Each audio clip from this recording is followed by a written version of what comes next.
The Whisperers in the Willow Creek Pines. They say the woods remember. Every snapped twig, every rustle in the undergrowth, every whispered secret under a canopy of stars. They soak it all up, holding it in the ancient gnarled roots and the sighing branches. Most times they keep those memories locked away, but sometimes they give something back. Or someone. My name is Alex. This isn't just a campfire tale. It's the reason I haven't slept through the night in 2 years. This is what happened at Willow Creek Pines. The crunch of gravel beneath my tires was the first sound to break the cathedral silence of Willow Creek Pines in nearly an hour. Dust, thick and ochre, plumed behind my old Jeep Wrangler as I navigated the final winding Forest Service road. Sunlight, filtered through a million leaves, dappled the dashboard in shifting patterns of gold and green.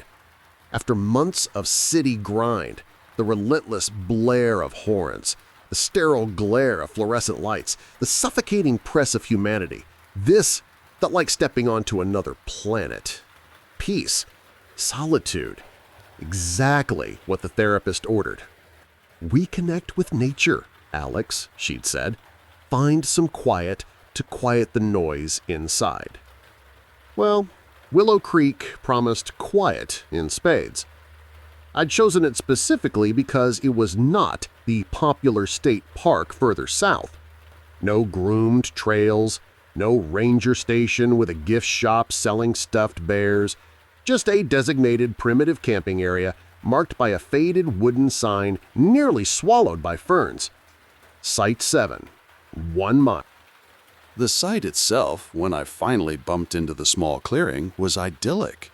A ring of ancient, moss-covered stones encircled a blackened fire pit. Towering pines and sentinel-like cedars formed a natural wall, their tops brushing against a sky rapidly deepening to twilight indigo. A narrow, chuckling creek, Willow Creek presumably, snaked along one edge, its banks thick with ferns and the skeletal, trailing branches of, you guessed it, willows. The air hummed with insects and carried the clean, sharp scent of pine resin and damp earth. Sanctuary found. Setting up camp was a familiar, grounding ritual. The sturdy thud of the tent pegs driving into soft soil, the rustle of the nylon fly sheet, the comforting hiss of the propane lantern as I lit it against the gathering gloom. As darkness truly fell, swallowing the woods whole beyond the fragile circle of my lantern light, the sounds changed. The daytime insects gave way to the rhythmic chirping of crickets and the occasional mournful hoot of an owl far away. The creek's murmur seemed louder. The trees creaked softly, like old bones settling. I built a small fire, the flames dancing hypnotically, casting long, leaping shadows that made the surrounding trees seem to lean in closer. Sitting on a log, wrapped in a fleece jacket against the mountain chill, I felt the city tension begin to melt from my shoulders. This was it. The quiet, the crackle of the fire, the sigh of the wind, the distant water, and something else. I paused, a marshmallow halfway to my mouth. A faint sound, almost beneath the threshold of hearing. Not the creek, not the wind. It was a whisper? Not words exactly, more like dry leaves skittering over stone or paper being crumpled very slowly, very deliberately. It seemed to come from everywhere and nowhere at once, behind me near the willows, then briefly from the deeper woods across the creek, then fading into the rustling canopy above. I strained my ears, my heartbeat a sudden loud drum in the silence that followed the sound's disappearance. Nothing. Just the normal night sounds. Probably just the wind playing tricks in the willow branches, I told myself firmly, forcing a bite of the charred marshmallow. My imagination, fueled by isolation and flickering firelight, that's all it was. right? The next morning dawned bright and clear, washing away the lingering unease of the previous night. Sunlight streamed through the trees, turning the dew on spiderwebs into strings of diamonds. Birdsong replaced the night insects, cheerful, oblivious. I felt foolish for my jumpiness. A hearty breakfast of bacon and eggs cooked over the revived fire sealed the deal. Today was for exploration. I decided to follow the creek upstream. The water was clear and icy cold, tumbling over smooth, mossy stones. Ferns brushed against my legs, soaking my jeans. The deeper I went, the denser the woods became. Sunlight struggled to penetrate here, creating a cool, green twilight. The air grew thick with the smell of damp earth and decaying wood. It was beautiful, primeval, but a subtle shift began to unsettle me. The cheerful birdsong dwindled, replaced by an oppressive silence. Even the creek's chuckle seemed muted, absorbed by the thick undergrowth. That's when I saw it.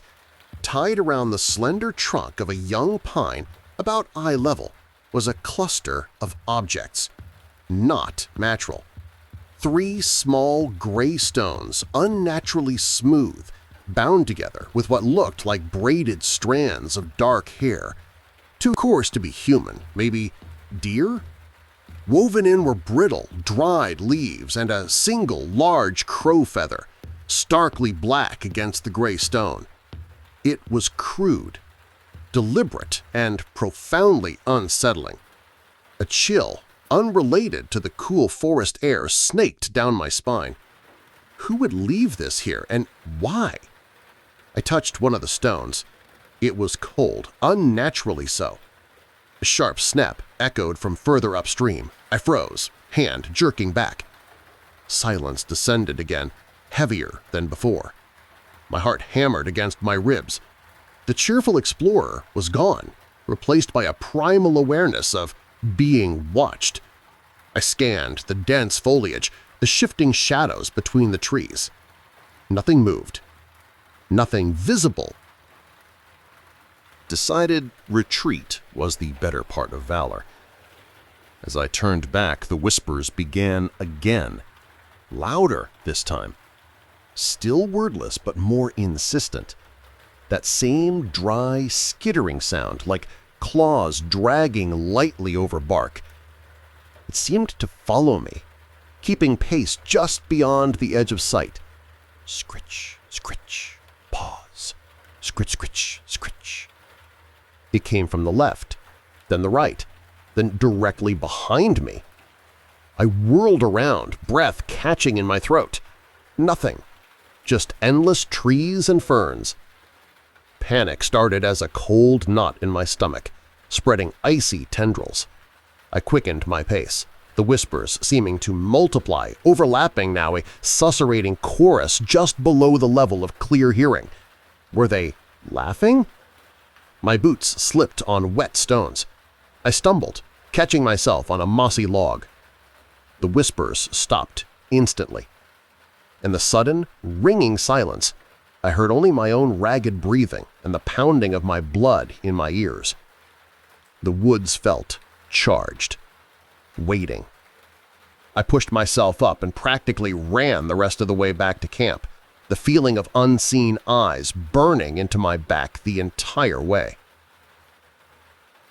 Reaching the familiar clearing felt like breaching the surface after being underwater. I leaned against my Jeep, gasping, scanning the tree line. Nothing. Just peaceful woods. Had I imagined it all? The fetish, the whispers, the crushing sense of dread? The bright sunlight argued yes, but the cold sweat on my brow and the tremor in my hands argued no.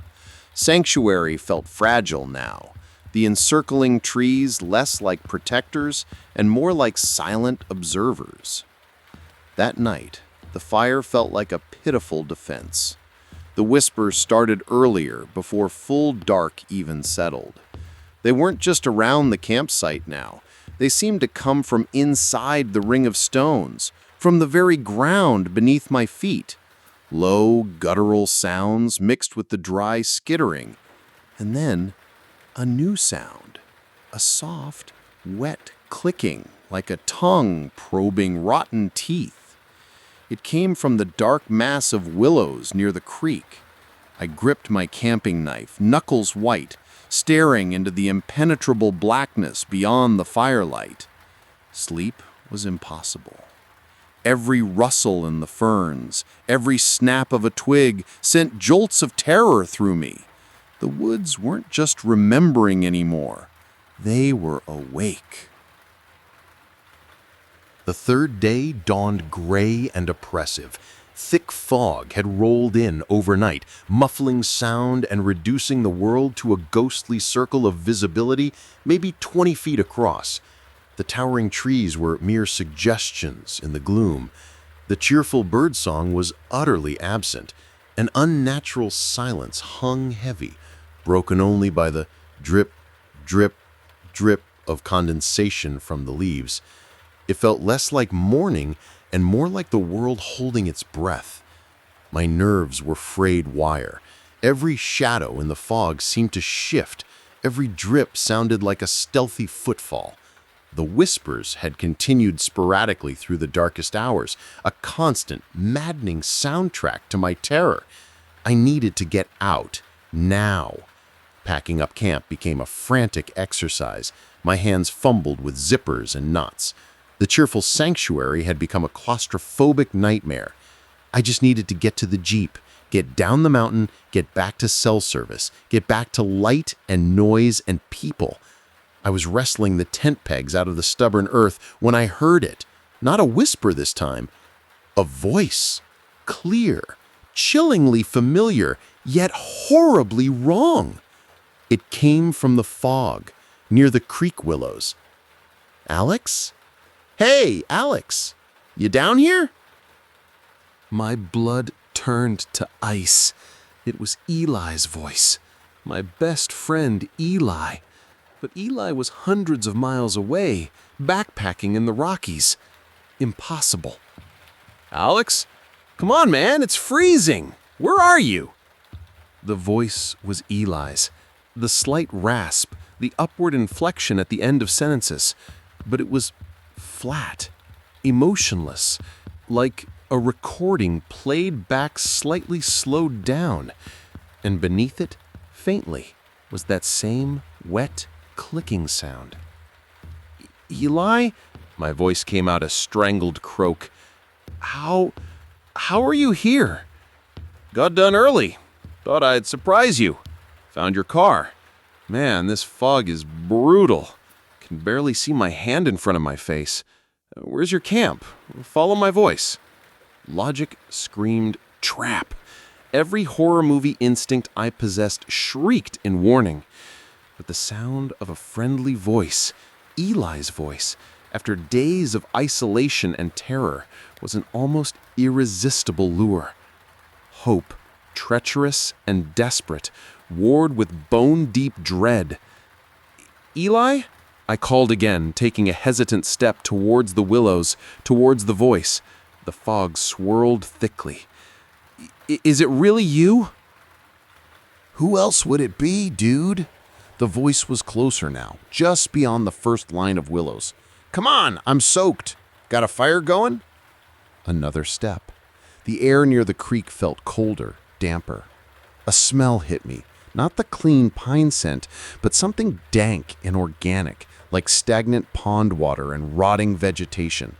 Underlying it was a faint, sickly sweet odor that made my stomach clench. Wrong. All wrong. Eli, something's not right here, I said, stopping. My hand found the cold metal of the knife in my pocket. How did you find me? I didn't tell anyone exactly where I was going. A pause. Too long. The silence stretched, thick and menacing. Then the voice came again, but changed. The cadence was off. Slower. Deeper. The raspy, friendly voice was gone, replaced by a guttural, phlegmy quality. The wet clicking was louder now, almost obscene. Found you. Always watching.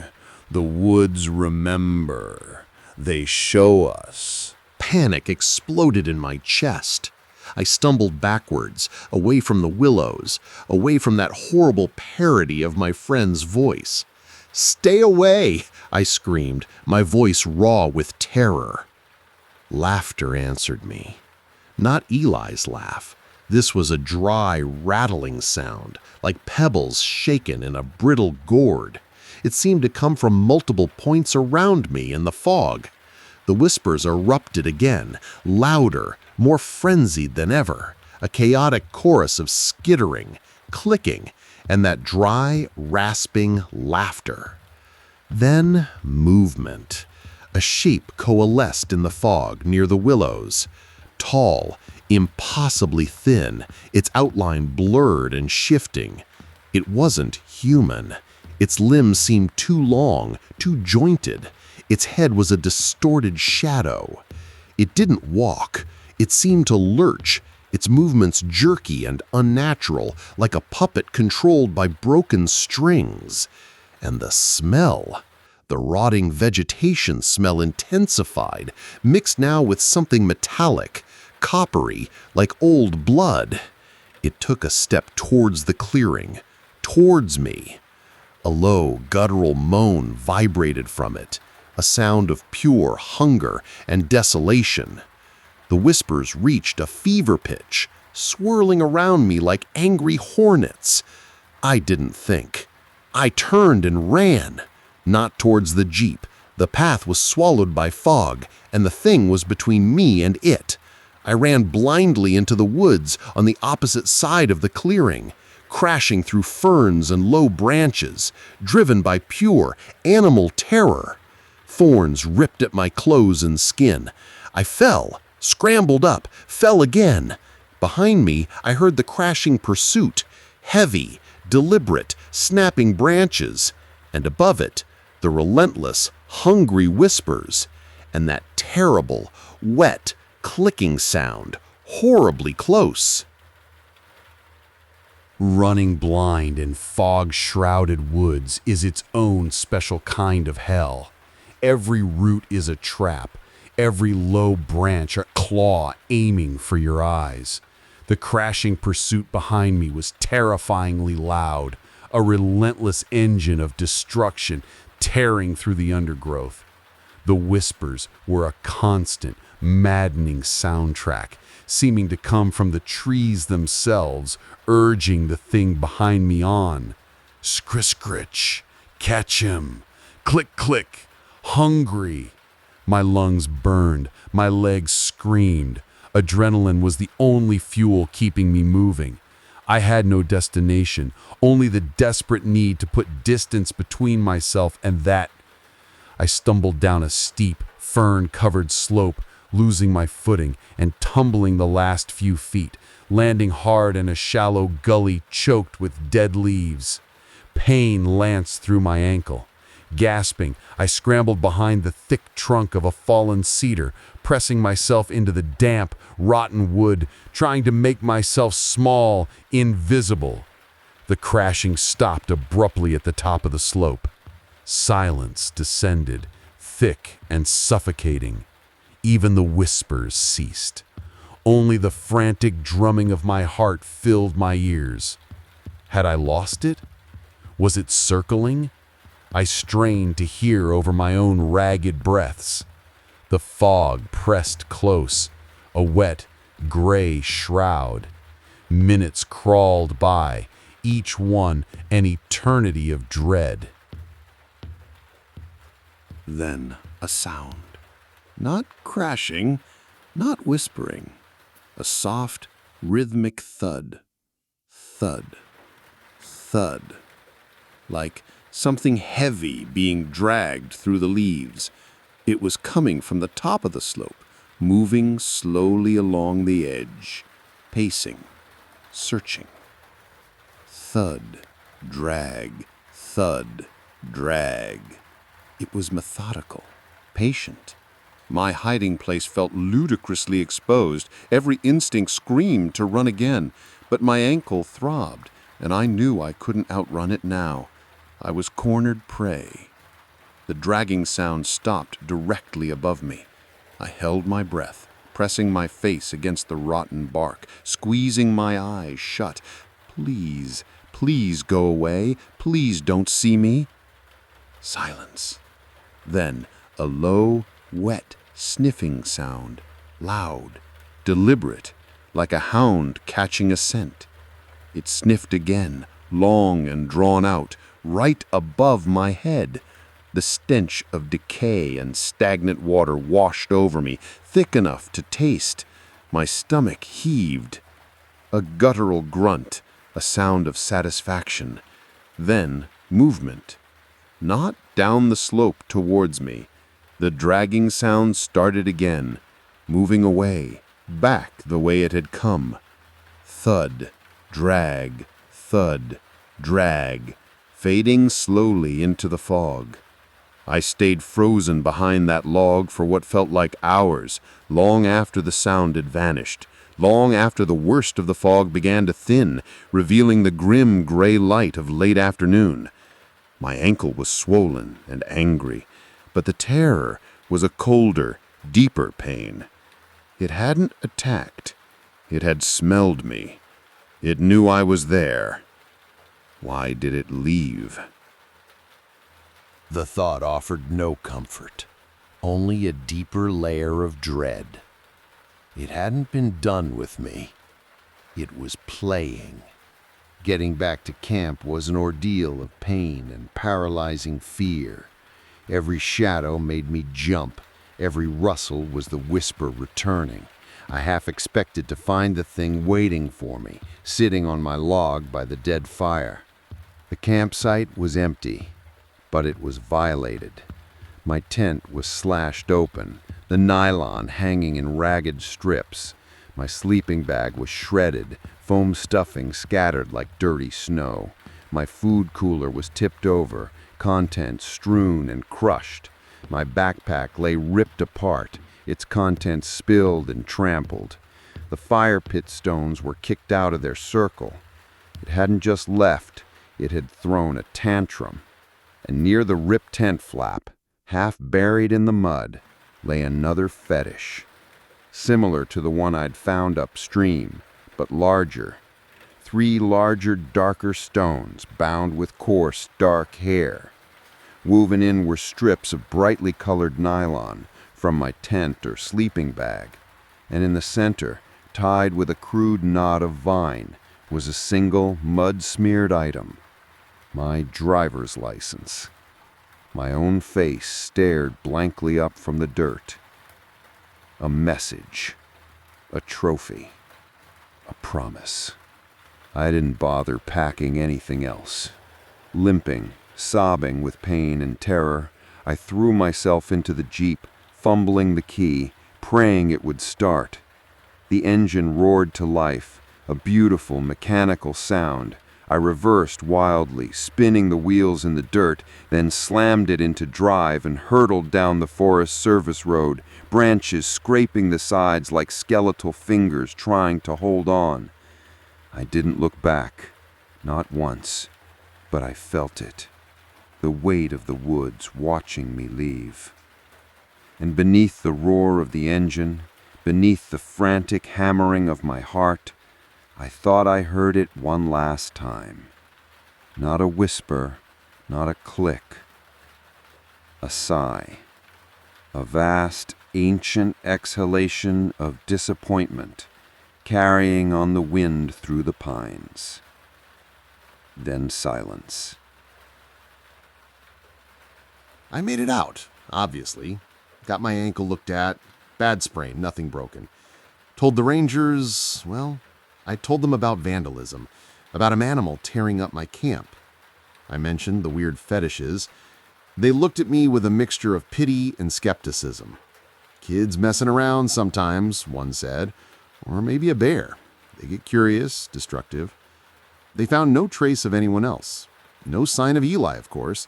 He was safe in Colorado, confused by my frantic voicemails. They offered to send someone up to Site 7. I begged them not to. Just leave it alone, I said, my voice trembling. They probably thought I was hysterical. Maybe I was. Damn. It's been 2 years. The ankle healed. The city noise returned. But the quiet? The real quiet? That's gone forever. Because in the silence of my apartment, in the dead of night, I sometimes hear it. Faint, at the very edge of perception. A dry scritch against the window pane, or a wet click in the empty hallway. The therapist says it's PTSD, hypervigilance, my brain replaying the trauma. She tells me it wasn't real, not the way I remember it. Isolation, stress, maybe carbon monoxide from the stove. I checked, it was fine. Combined with the power of suggestion from finding that first fetish. Maybe she's right. Maybe it was just the wind and the willows. Maybe I imagined the voice, the thing in the fog. Maybe the woods were just woods. But here's what I know. When I close my eyes, I still see that distorted shape lurching through the mist. I still smell that rotting sweetness. And I still hear the whispers. Not imagined, remembered. The woods remember, they say. And so do I. They gave something back that weekend. Not peace, not sanctuary. They gave me the certainty that some silences aren't empty. They're occupied. And some things that walk in the woods don't leave footprints you can see. They leave them on your soul. So if you ever find yourself drawn to a place like Willow Creek Pines, drawn by the promise of quiet, listen closely to the silence and pray you only hear the wind, because the woods remember, and sometimes they whisper back.